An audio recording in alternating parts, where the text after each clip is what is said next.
આદિપુરની તોલાણી કોલેજમાં પ્રિન્સિપાલો પર હુમલો કરનાર વિદ્યાર્થીની ગેરકાયદે મંડળીને આખરે આદિપુર પોલીસે પકડી પાડી ધોરણસરની કાર્યવાહી હાથ ધરવામાં આવી હતી.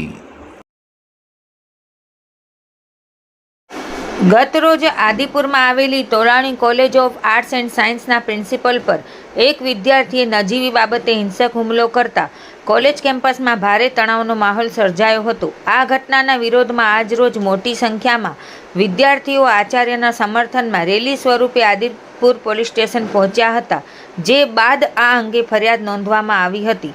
ઘટનાની ગંભીરતાને લઈ પૂર્વ કચ્છ પોલીસ અધિક્ષક સાગર બાગમાર, ડીવાયએસપી મુકેશ ચૌધરી તરફથી ગેરકાયદેસર મંડળીના ગુનાના આરોપીઓને પકડી પાડવા સૂચના અને માર્ગદર્શન હેઠળ આજરોજ આદિપુર પોલીસ સ્ટાફ દ્વારા આરોપીઓ રાજવીસિંહ મોહનસિંહ ચાવડા, કુપાલસિંહ પરાક્રમસિંહ વાઘેલા, મયુરસિંહ વિરેન્દ્રસિંહ વાઘેલા, પાર્થરાજસિંહ શક્તિસિંહ સોડા, જયરાજસિંહ મુન્નાભાઈ ઝાલા, આર્યરાજસિંહ ધર્મેન્દ્રસિંહ જાડેજા અને સત્યરાજસિંહ નરેન્દ્રસિંહ જાડેજાને પકડી કાયદેસરની કાર્યવાહી હાથ ધરવામાં આવી છે.